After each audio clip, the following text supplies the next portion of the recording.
അബുവിനെ കാണാൻ വന്നതല്ലേ? വരൂ.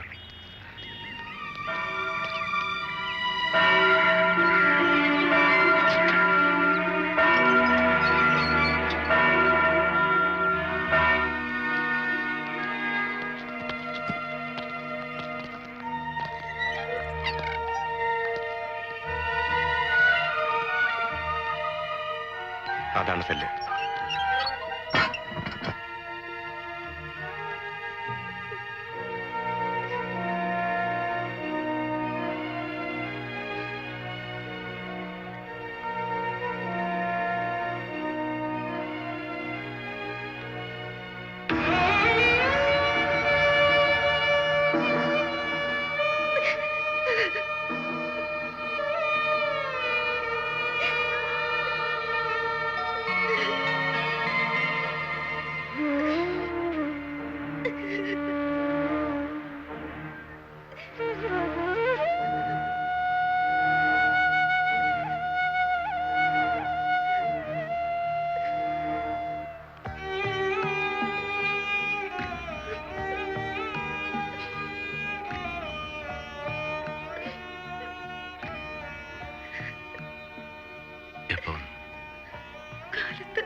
രാത്രിയിലെ പോന്നല്ലേ?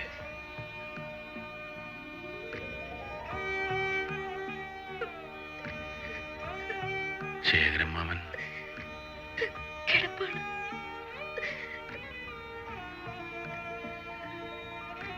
വരവിട്ട് വല്ലാണ്ട് ക്ഷണിച്ചു പോയി.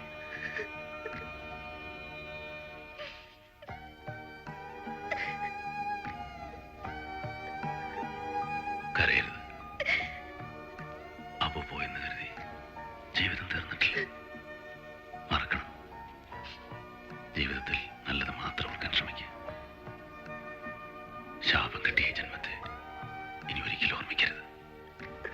കുഞ്ഞുനാളിലെ അച്ഛൻ പറഞ്ഞു തന്നിട്ടുണ്ട്, നമ്മൾ പാവങ്ങളാ, വലിയ സ്വപ്നങ്ങളൊന്നും കാണരുതെന്ന്. എന്നിട്ട് ഞാനൊരു വലിയ സ്വപ്നം കണ്ടു. സുബൈദാർ അബൂബക്കറിന്റെ ഭാര്യ. ദൈവങ്ങൾക്ക് പോലും അത് ഇഷ്ടായില്ല. 5 വയസ്സ് മുതൽ ദേവി നടയിൽ പൂജാ പുഷ്പങ്ങൾ എത്തിക്കാതെ ഞാൻ ജലപാനം കഴിച്ചിട്ടില്ല. ദേവി സ്തോത്രം ഉരുവിട്ട് തീർക്കാതെ ഒരു രാത്രി പോലും ഞാൻ ഉറങ്ങിയിട്ടില്ല. എന്നിട്ടും എന്നോട്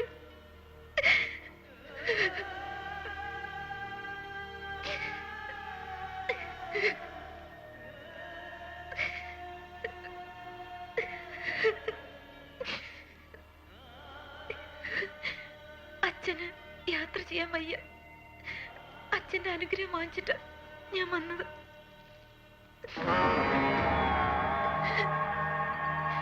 എനിക്കെല്ലാം എന്റെ മരണം വരെ ഓർക്കണം.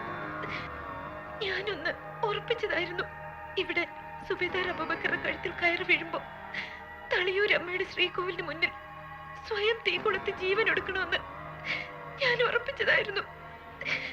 അവിടെ ദൈവങ്ങൾ എന്നെ തോൽപ്പിച്ചു. കിടന്ന് കിടപ്പിന്ന് അനങ്ങാൻ വയ്യാത്ത അച്ഛനെ എന്റെ മുന്നിലേക്ക് ഇട്ടു തന്നു. സത്യമില്ലാത്ത ദൈവങ്ങൾ. ഇനി അച്ഛന്റെ ജീവൻ ഒടുങ്ങും വരെയെങ്കിലും എനിക്ക് ജീവിക്കണം. അതിന് ഈ താലിച്ചരട് എന്റെ കഴുത്തിലുണ്ടാവണം. ഈ വാരസ്യേര കുട്ടികള് ഒരുപാട് സ്നേഹിക്കണില്ലേ?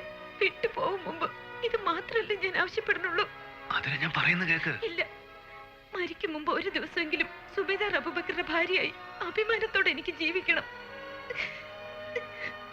ഒന്ന് ഞാൻ തീർത്ത് പറയാം, നിങ്ങൾ ഇത് ചെയ്തില്ലെങ്കിൽ യാതൊരു പിന്നെ ഉണ്ടാവില്ല. നിങ്ങൾ പോകുമ്പോ കൂടെ ഞാനും ഉണ്ടാവും. സത്യം.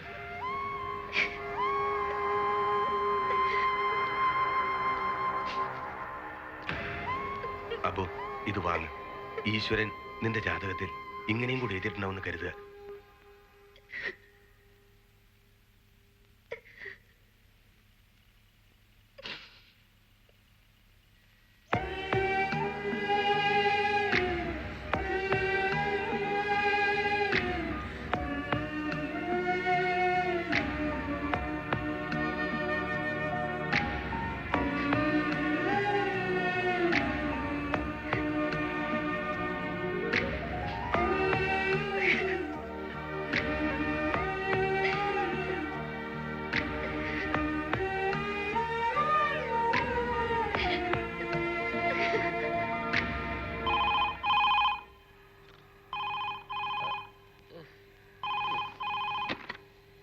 ഹലോ, അതെ ഐ ജിയാ.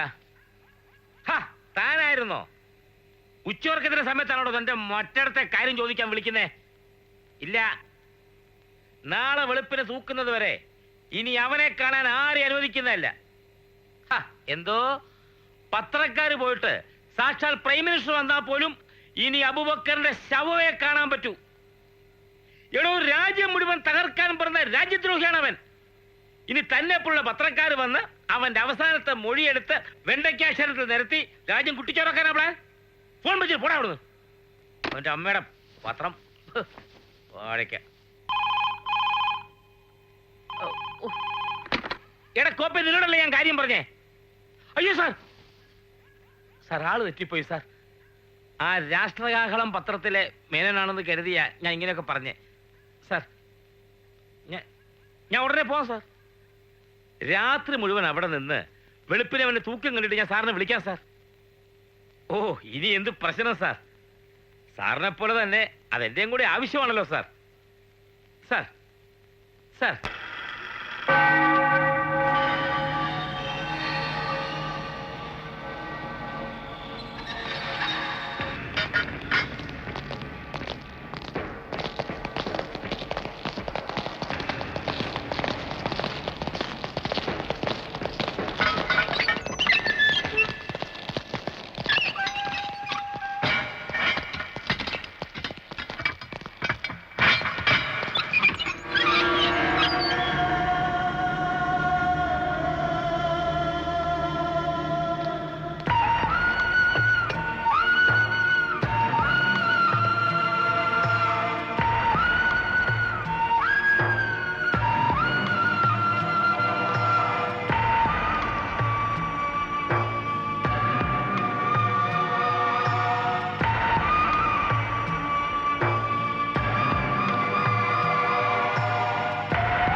അബൂബക്കറിന് പ്രത്യേകിച്ച് എന്തെങ്കിലും ആഗ്രഹങ്ങൾ?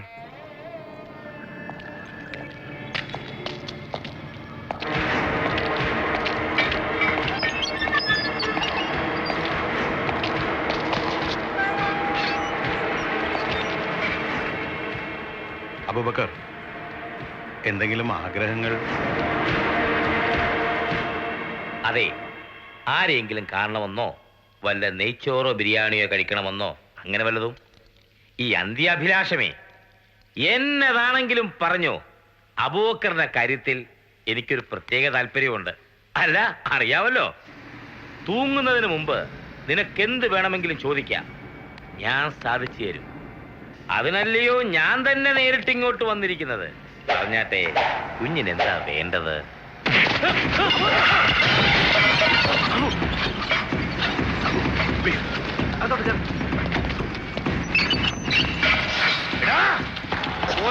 മോനെ, കഴിവേറ്റും വരെ നിന്നെ ഞാൻ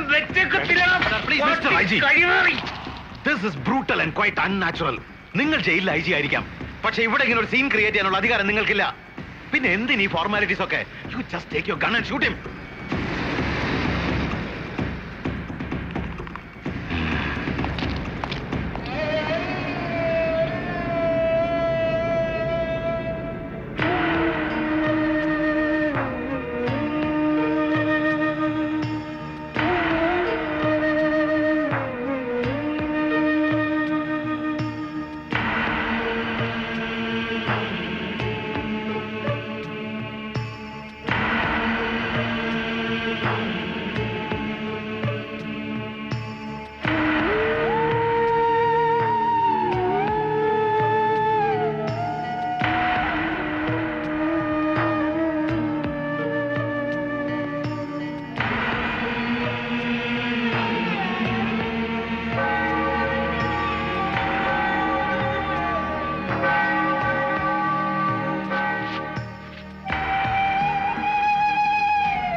മുൻ സൈനികനായ TM അബൂബക്കറിന്റെ ശിക്ഷ സംബന്ധിച്ച് ബഹുമാനപ്പെട്ട ഹൈക്കോടതി വിധി ബഹുമാനപ്പെട്ട സുപ്രീം കോടതി ശരിവെച്ച് ദയാഹർജി ബഹുമാനപ്പെട്ട ഇന്ത്യൻ പ്രസിഡന്റ് തള്ളിയിട്ടുള്ളതാകുന്നു.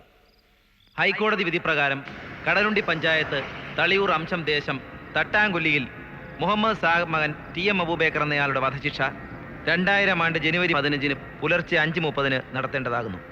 ക്രിമിനൽ നിയമ നടപടി 413, 414 പ്രകാരം ജയിൽ സൂപ്രണ്ട് പ്രതിയെ മരണം വരെ തൂക്കിലേറ്റുക എന്ന ശിക്ഷാ നടപടി നടപ്പിലാക്കി ആ വിവരം ഈ കോടതിയെ ബോധിപ്പിക്കേണ്ടതാണ്.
നമുക്ക് ഈശ്വരനോട് നന്ദി പറയാം. ഇയാൾ രക്ഷപ്പെടും. It's A miracle. വൈദ്യശാസ്ത്രത്തിന് ഇനിയും കീഴടങ്ങിയിട്ടില്ലാത്ത യാഥാർത്ഥ്യം. Suspended animation. എന്നുവെച്ചാൽ ഒരു ശരീരം പൂർണ്ണമായും മരിച്ചു എന്ന് തോന്നിപ്പിക്കുക. പക്ഷേ ജീവന്റെ ചലനം ഒരു ഡോക്ടർക്കും തിരിച്ചറിയാനാവാത്ത വിധം ഉള്ളിൽ എവിടെയെങ്കിലും ഒളിപ്പിച്ചു വെക്കുക. അത്ഭുതമെന്നൊക്കെ പറയാവുന്ന ഇതുപോലുള്ള സംഭവങ്ങൾ ഇതിനു മുമ്പും ലോകത്തുണ്ടായിട്ടുണ്ട്. എനിക്ക് വിശ്വസിക്കാനാവുന്നില്ല. വിശ്വസിച്ചേ പറ്റൂ. നീതിപീഠത്തിന്റെ ചരിത്രത്തിൽ ഇതിനു മുമ്പും ഇത്തരത്തിലൊന്ന് റിപ്പോർട്ട് ചെയ്യപ്പെട്ടിട്ടുണ്ട്. വർഷങ്ങൾക്ക് മുമ്പ് ബ്രിട്ടനിൽ യാ, ശിക്ഷ നടപ്പാക്കി കഴിഞ്ഞ് വൈദ്യപരിശോധനയിൽ പ്രതിക്ക് ജീവനുണ്ടെന്ന് തെളിയുന്നു. അത് പിന്നീട് വലിയ നിയമപ്രശ്നമായി. അതിനുശേഷമാണത്രേ വധശിക്ഷയുടെ വിധിന്യായത്തിൽ അൻറ്റിൽ ഡെത്ത്, മരണം വരെ എന്ന വാക്ക് എഴുതി ചേർത്തത്. ഏതായാലും എനിക്ക് വേണ്ടി ഡോക്ടർ ജോൺ ചെയ്തത് വലിയൊരു ഉപകാരമാണ്. ഒരിക്കലും ഞാനത് മറക്കില്ല. താൻ എന്നോട് നന്ദി പറയാണോ? എല്ലാ കാര്യങ്ങളും എനിക്കറിയില്ലേ. ആ, ഇയാളെ ആംബുലൻസിൽ നിന്ന് എടുക്കുമ്പോൾ ആരെങ്കിലും ശ്രദ്ധിച്ചോ? ഫേസ് ക്ലോത്ത് കൊണ്ട് കവർ ചെയ്തിരിക്കുകയായിരുന്നു, അതുകൊണ്ട് ആരും കണ്ടില്ല. ഇതിനകത്ത് തൽക്കാലം മാലതി അല്ലാതെ മറ്റാരെയും കയറ്റണ്ട, സിസ്റ്റേഴ്സിനെ പോലും. പിന്നെ എക്സ്റേയിൽ ബ്രെയിനിന് ഡാമേജ് ഒന്നുമില്ല, അതാ വലിയൊരു ലക്ക്. പക്ഷേ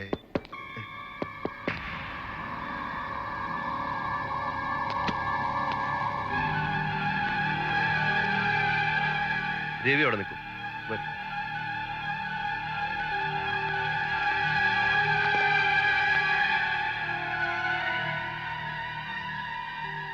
പേടിക്കണ്ട, സാഹിബിന് അബുവിനെ തിരിച്ചു കിട്ടും. അവൻ അപകടനില തരണം ചെയ്ത് കഴിഞ്ഞു. നന്ദിയുണ്ട്, പെരുത്ത് നന്ദിയുണ്ട്. എന്നോടല്ല, സാക്ഷാൽ ദൈവത്തിനോടാ നന്ദി പറയേണ്ടത്. ഒരു പക്ഷേ എൻ്റെ ജീവിതാനുഭവങ്ങളുണ്ടാവാം. ഇന്നലെ വരെ ഈശ്വരനെ പഴി പറഞ്ഞവനാ ഞാൻ. എന്നാൽ ഇപ്പോ ഈ നിമിഷം ഞാൻ അവൻ്റെ മഹത്വം അറിയുന്നു. മരണത്തിൽ നിന്നും അബുവിനെ ഇവിടെ വരെ എത്തിച്ചത് അവനല്ലെങ്കിൽ മറ്റാരാണ്? അൽഹംദുലില്ലാ. കൊലക്കയറി നിങ്ങൾ എന്റെ മോനെ രക്ഷിച്ചൊന്നും ഇപ്പോഴും എനിക്ക് അങ്ങോട്ട് വിശ്വസിക്കാൻ കഴിയുന്നില്ല. കൊലക്കയറി നല്ല ഞാൻ രക്ഷിച്ചത്. തൂക്ക് കഴിഞ്ഞ് കൃത്യം 35-ാം മിനിറ്റിൽ അബുവിൻ്റെ ബോഡി എൻ്റെ ടേബിളിലെത്തി. ബന്ധുക്കൾക്ക് വിട്ടുകൊടുക്കുന്നതിന് മുമ്പ് മരിച്ചു എന്ന് ഡോക്ടർ സർട്ടിഫൈ ചെയ്യണമല്ലോ. മരവിച്ച മനസ്സോടെ ഞാൻ അബുവിനെ പരിശോധിച്ചു. പൾസ് ഡെഡാണ്. പക്ഷേ ഹാർട്ട് ബീറ്റ് നോക്കി ഞാൻ നടുങ്ങിപ്പോയി. അബുവിൻ്റെ ഉള്ളിൽ ജീവൻ അവശേഷിക്കുന്നു. വളരെ വളരെ നേരത്തെ ഒരു നെഞ്ചിടിപ്പ്. ഇനി നിമിഷങ്ങൾക്കകം മരണം സംഭവിക്കാം. ഒരു നിമിഷം എന്ത് ചെയ്യണമെന്നറിയാതെ ഞാൻ പകച്ചു. ഭാഗ്യത്തിന് അബുവിൻ്റെ പോസ്റ്റ്മോർട്ടത്തിന് സാക്ഷിയായി വന്നത് ദാസായിരുന്നു. അബുവിൻ്റെ നിരപരാധിത്വം അറിയാവുന്ന ദാസും രണ്ടും കൽപ്പിച്ച് എൻ്റെ കൂടെ നിന്നു. എന്റെ മനസ്സ് പറഞ്ഞത് ഇത് ദൈവഹിതമാണെന്ന്. നിരപരാധിയായ അബുവിനോട് ഈശ്വരൻ കാണിച്ച കാരുണ്യം. പിന്നെ വൈകിയില്ല. പെട്ടെന്ന് തന്നെ ഫസ്റ്റ് എയ്ഡ് കൊടുത്തു. അബൂബക്കർ മരിച്ചു എന്ന് സർട്ടിഫൈ ചെയ്ത് ബോഡി വിട്ടുകൊടുത്തു. പിന്നെ അങ്ങോട്ട് ഇവിടെ വരെ ജീവൻ പണയം വെച്ചൊരു കളിയായിരുന്നു. ജീവൻ തിരിച്ചു കിട്ടുമെന്ന് എനിക്ക് ഒരു ഉറപ്പുണ്ടായിരുന്നില്ല. പക്ഷെ ഇപ്പോ ഒരായുസിന്റെ സുഹൃതം ഞാൻ അനുഭവിക്കുന്നു. എൻ്റെ അമ്മുവിൻ്റെയും ആയിഷയുടെയും ഒക്കെ ആത്മാവിൻ്റെ പ്രാർത്ഥനയായിരിക്കാം അബുവിൻ്റെ ഈ പുനർജന്മം. സാഹിബ് അപ്പുറത്തെ മുറിയിലോട്ടിരുന്നോളൂ. അബുവിന് ബോധം വീഴുന്നത് വരെ ഞങ്ങളോടുണ്ടാവും.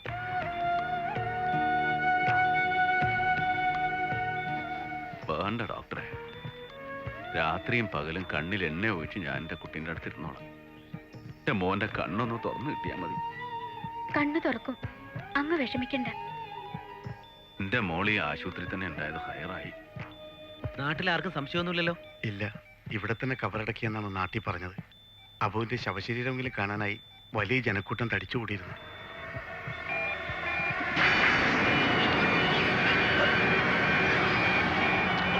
Abu, Abu, relax, relax.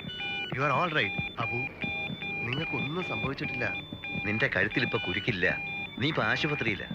നിന്റെ ബാപ്പയും ഞങ്ങളെല്ലാവരും അടുത്തുണ്ട്. ദേ നിന്റെ ബാപ്പ. ഓ മോനെ അബു,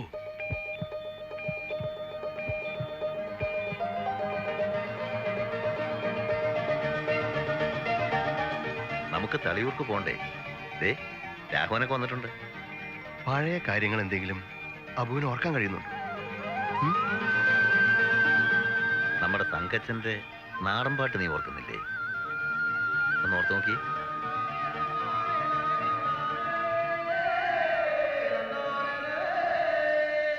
വരിക്കച്ചക്കട ചോള കണക്കിന് തുടുതുടുത്തൊരു കല്യാണി കൊടകരയിൽ കാവടിയാടുമ്പോ കണ്ടടി ഞാനൊരു മിന്നായം ചാട്ടുളി മുണ തുളയ്ക്കണ മൂർച്ചയുള്ളൊരു നോട്ടമാ വിളിച്ചിട്ടെല്ലാം പറഞ്ഞിട്ടെല്ലാം വേല വേണ്ടടി കല്യാണി. അടിച്ചോ ഫിറ്റായിട്ട് ഇവിടെ കിടന്ന് വാള വെക്കരുത് കേട്ടോ. നഹി നഹി നഹി എന്ന് പറഞ്ഞിട്ട് പിന്നെ എടുത്ത് മോന്തുവാണല്ലോ. മോന്തുടാ മോന്തും, അതാണ് പട്ടാളക്കാരൻ, ആരെ? എന്റെ കൂട്ടുകാരൻ. പാപ്പ എങ്ങനെ ഇങ്ങോട്ട് വന്നാ ഇവിടെ ഇപ്പൊ കൊലപാതകം നടക്കും. പാപ്പന്റെ കംസന കൊല്ലാൻ?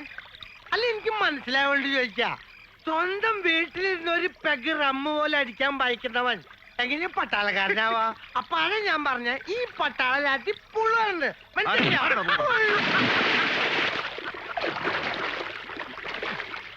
എനിക്ക് വെള്ളം ഒഴിക്കണ്ട, ആവശ്യത്തിനുള്ള കുടിച്ചുണ്ട്. ആ ബുട്ടി, നീ കഥ മുഴുവൻ പറഞ്ഞില്ല. ദേ, ഇത് കേൾക്കുമ്പോഴേ എനിക്ക് ചൊറിഞ്ഞോണ്ട് വരുന്നേ. നടന്ന സംഭവം എങ്ങനെ കഥയാവുന്നേ? ഓ സോറി, കേൾക്കുന്നൊരു സുഖം കൊണ്ട് പറഞ്ഞതാ. നീ പറഞ്ഞ അങ്ങനെ ദ്രാ സെക്ടറിൽ കുത്തനെ കിടക്കുന്ന മഞ്ഞുമല കയറി ഏറെക്കുറെ മുകളിലെത്തിയപ്പോ ഞങ്ങൾ പാകിസ്ഥാന്റെ ബങ്കർ കണ്ടു. ഉടൻ മേജർ കാലിയ ഒരൊറ്റ അലർച്ചയാണ്. അയ്യോ, അറ്റാക്കണോ? അറ്റാക്ക് എന്ന് പറഞ്ഞാൽ ആക്രമിക്കുന്ന നടത്തും. പിന്നെ മഞ്ഞിന്റെ പുറത്ത് കമഴ്ന്ന് കിടന്ന് ഞങ്ങളുടെ ഒരു പ്രകടനമായി. ഞാനായിരുന്നു ഏറ്റവും മുമ്പിൽ. 1.5 മണിക്കൂർ നിർത്താതെ ഫയറിംഗ്, ഒരിഞ്ഞ ഫയറിംഗ്. എന്നിട്ട് എന്തുണ്ടായി?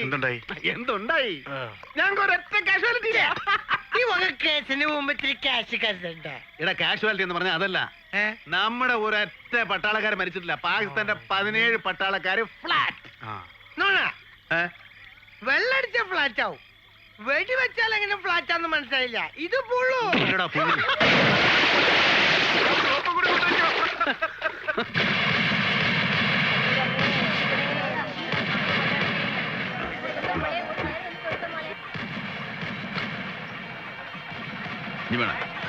വേണ്ട.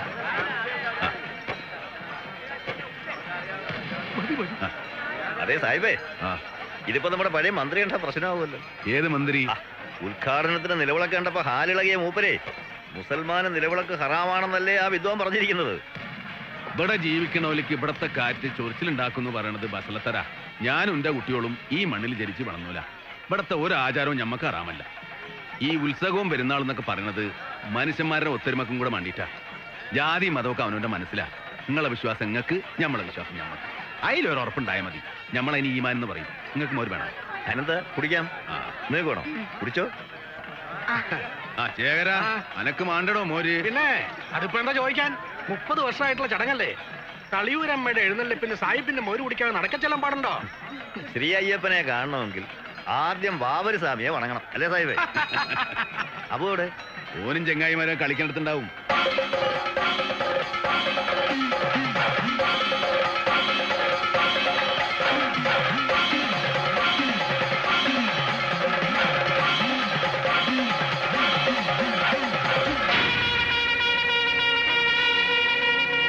തളിയൂർ ഭഗവതിക്ക് താലപ്പൊലി ഇന്നല്ലേ, കനിവുള്ളോരമ്മയ്ക്ക് തിരുനാളും വന്നല്ലോ. തളിയൂർ ഭഗവതിക്ക് താലപ്പൊലി ഇന്നല്ലേ, കനിവുള്ളോരമ്മയ്ക്ക് തിരുനാളും വന്നല്ലോ. കരളകമലിയണ കനവുകൾ ഉണരണ നിറകതിരൊഴുകണ മാനത്ത് രസമത് വഴിയണ കളിചിരികളുമായി കതിരൊളി ചിതറണ മൊഴിമഴ കഴുകി കനിവള വരമകനരികിൽ വരുദേവി തിരുമുന്നിൽ തിരയാട്ടം ഉണരു വരമെല്ലാം തന്നരുളു ദേവി. തളിയൂർ ഭഗവതിക്ക് താലപ്പൊലി ഇന്നല്ലേ, കനിവുള്ളോരമ്മയ്ക്ക് തിരുനാളും വന്നല്ലോ.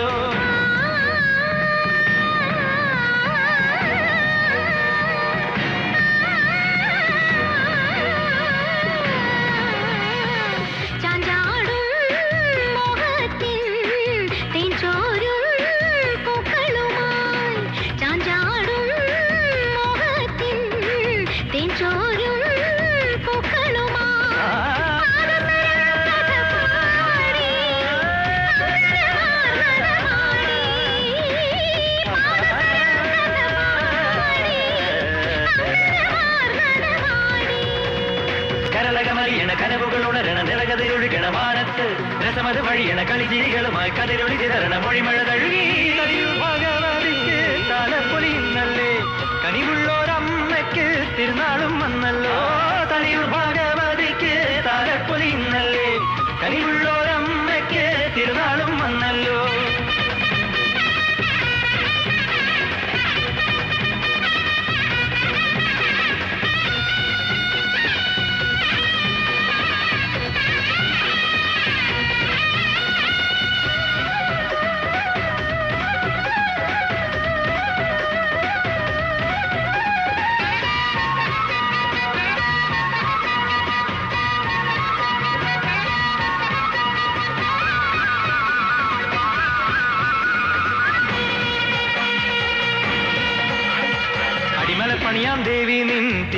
ദർശനമേകൂ നീ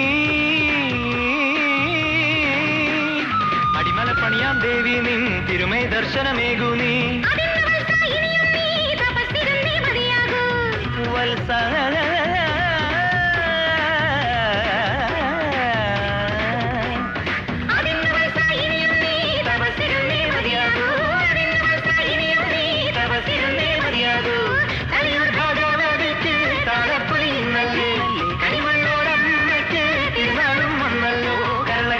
കനവുകൾ ഉണരണ നിറകതിരുഴുകണ മാനത്ത് രസമത് വഴിയണ കളിചിരികളുമായി കളിയൊളി ചിതറണ മൊഴിമഴ തഴുകി കനിമുളവരമികരഴികിൽ വെറുതെ തിരുമുൻപിൽ തിരയാട്ടം ഉണരൂ വരമെല്ലാം തന്നരുളൂ ദേവി ഭഗവതിക്ക് താരപ്പൊലിയുന്നല്ലേ കനിമുള്ളോരമ്മയ്ക്ക് തിരുനാളും വന്നല്ലോ കനിയും ഭഗവതിക്ക് താരപ്പൊലിയുന്നല്ലേ കനിമുള്ളോരമ്മയ്ക്ക് തിരുനാളും വന്നല്ലോ കനിയും ഭഗവതിക്ക് താരപ്പൊലിയുന്നല്ലേ കനിമുള്ളോരമ്മയ്ക്ക് തിരുനാളും വന്നല്ലോ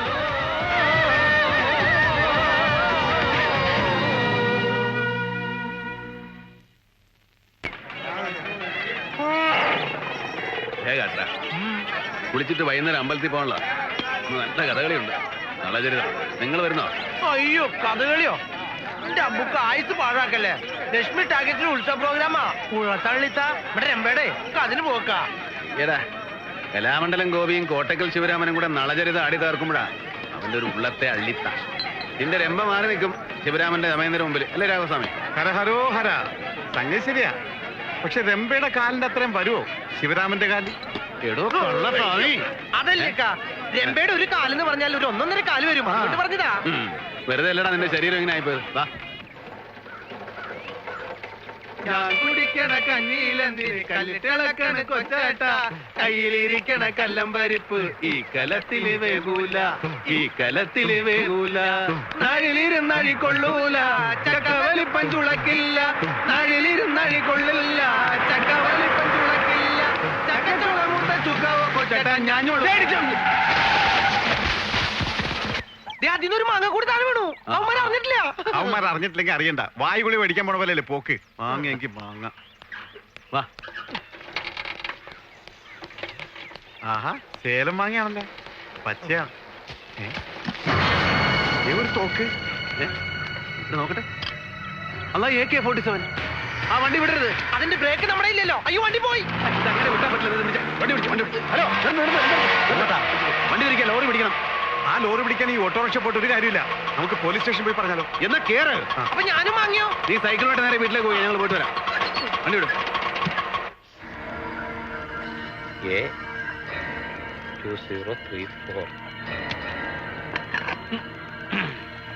AK-47 ഉള്ളത് പറഞ്ഞാൽ ഞാനിത് നേരെ ചൊവ്വേ കാണുന്നത് നല്ലപ്പോഴാ അന്നേരമല്ലേ ഓരോ അവന്മാര് ചക്കയ്ക്കകത്തും മാങ്ങയ്ക്കകത്തും വെച്ച് ഒലത്തുന്നത്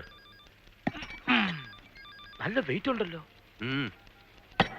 എന്തായാലും താൻ പറഞ്ഞതുപോലെ ഇതിനകത്ത് എന്തോ ചുറ്റിക്കളി ഉണ്ടെന്നുള്ളത് ഉറപ്പാ എന്റെ അറിവിൽ മിലിറ്ററി കഴിഞ്ഞാൽ ഈ റൈഫിൾ യഥേഷ്ടം ഉപയോഗിക്കുന്നത് ISI പിന്തുണയുള്ള തീവ്രവാദി ഗ്രൂപ്പുകളാ ആ വഴിക്ക് ഒരു അന്വേഷണം നന്നായിരിക്കും ആ വഴിക്ക് ചിന്തിച്ചാൽ സംഗതി കുലുമാല വരട്ടെ നമ്മളൊക്കെ ഇവിടെ കാക്കിയിട്ടുണ്ടിരിക്കുന്നതേ ശരിക്കാനല്ലല്ലോ ആ വയ്ക്കോ ആ അബൂബക്കറെ ഇവിടെ ഒന്ന് ഒപ്പിട്ടെ പിന്നെ അബൂബക്കറിന്റെ വീട് എവിടെയാ ശരിക്കും തളിയൂര് ക്ഷേത്രത്തിനടുത്താ ആഹാ ആ എന്തായാലും താൻ ചെയ്തത് വലിയൊരു കാര്യമാണ് ഒരുമാതിരിപ്പെട്ടവരാണെങ്കിൽ ഇങ്ങനെ വല്ലതും കിട്ടിയാൽ വല്ല ആക്രിക്കടയിലും കൊടുത്ത് കാശ് മേടിക്കും പക്ഷെ താനൊരു പട്ടാളക്കാരനായതുകൊണ്ട് കാര്യത്തിന്റെ ഗൗരവം മനസ്സിലാക്കി എനിവേ താങ്ക് യു സുബേദാർ ഇത് ഞാനങ്ങനെ വെറുതെ വിടില്ല SP കറിയാച്ചൻ അതിരെ കയറി കളിച്ചവനെ മണിക്കൂർ വെച്ച് ഞാൻ പൊക്കിയിരിക്കും താങ്ക് യു സർ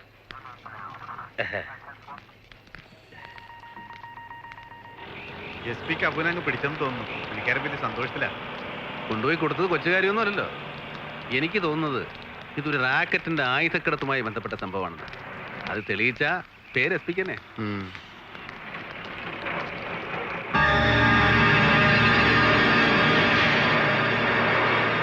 ഇത് ആ ലോറി തന്നെ അതെ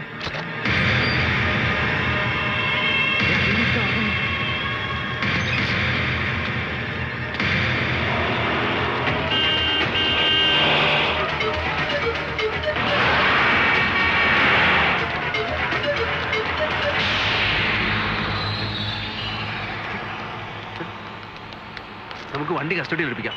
വാ.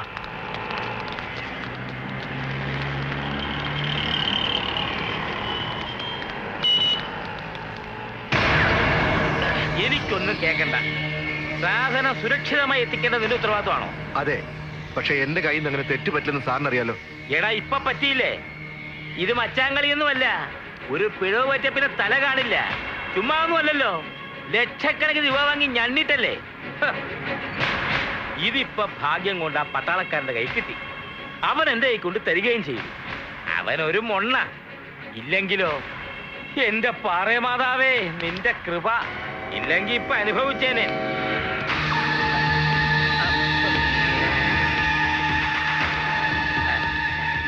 അല്ല, അബൂബക്കർ പോയില്ലായിരുന്നു? പോയില്ല. അതുകൊണ്ട് SP സാറിന്റെ തനിനിറം കാണാൻ പറ്റിയല്ലോ. അതെന്താണോ അങ്ങനെ? SP കറിയാച്ചന്റെ അതിരെ കയറിയ വണ്ടി മണിക്കൂറുകൾക്കകം പൊക്കുമെന്നല്ലേ സാറ് പറഞ്ഞത്? പൊക്ക് ദാ നിൽക്കുന്നു കൺമുമ്പില്. പുറത്ത് സാറിന്റെ മൂക്കിന് താഴെ കിടപ്പുണ്ട് തോക്ക് കിടത്തിയ കള്ളവണ്ടി. അതും പൊക്ക്. എന്താ പൊങ്ങുന്നില്ലേ? ഇട്ടിരിക്കുന്ന യൂണിഫോമിനെയും പിറന്ന നാടിനെ ഒറ്റിക്കൊടുത്ത് കിട്ടുന്ന ശമ്പളം കൊണ്ട് താൻ ഇനി അധികകാലം സദ്യ ഉണ്ണുകലന്റെ കറിയാച്ച. ഇത് പറയുന്ന അബൂബക്കറാ, സുബൈദാർ അബൂബക്കർ. പിറന്ന നാടിന് വേണ്ടി മഞ്ഞും മഴയും അറിയാതെ രാവും പകലും ഇല്ലാതെ അതിർത്തിയിൽ കാവൽ നിന്നൊരു പട്ടാളക്കാരനാ ഞാൻ. ഞാനാ പറയുന്നേ. നിർത്തണ കഴിവറ മോനെ. നീ പെട്ടിമണിക്ക പട്ടാളമാണെങ്കിലേ ഞാൻ കടത്തി നിൽക്കുന്ന പോലീസാ. പിന്നെ 1.5 ചക്രത്തിന്റെ കാക്കിയുടെ പുറത്ത് കാല് നക്കിയും കൂട്ടിക്കൊടുത്തു എരന്ന് വാങ്ങി IPS ഒട്ടിച്ചു വെച്ച ഏത് എംബോക്കിക്കും SP ആകാം. പക്ഷേ ആത്മാഭിമാനമുള്ളൊരു പോലീസുകാരനാകണമെങ്കിൽ, നട്ടലുള്ള ആണൊരുത്തനാകണമെങ്കിൽ നല്ല തന്തയ്ക്ക് ജനിക്കണം. ജനിച്ചു നന്നാവണം. അപ്പനപ്പൂപ്പന്മാരെ സുഹൃതം ചെയ്യണം. അയ്യോ, അതൊന്നും തന്നോട് പറഞ്ഞിട്ട് കാര്യമില്ല. പക്ഷേ ഇവനെ ഞാൻ വെറുതെ വിടുകയില്ല. സത്യം പറ, ആ ലോറി മുഴുവൻ തോക്കുകളല്ലായിരുന്നു. ഇതെവിടുന്നാ തനിക്ക് കിട്ടിയത്? സേലം മാങ്ങയ്ക്കകത്ത് എങ്ങനെ വന്നു AK-47? കയ്യകളെ കാണിക്കണോ? അപ്പോ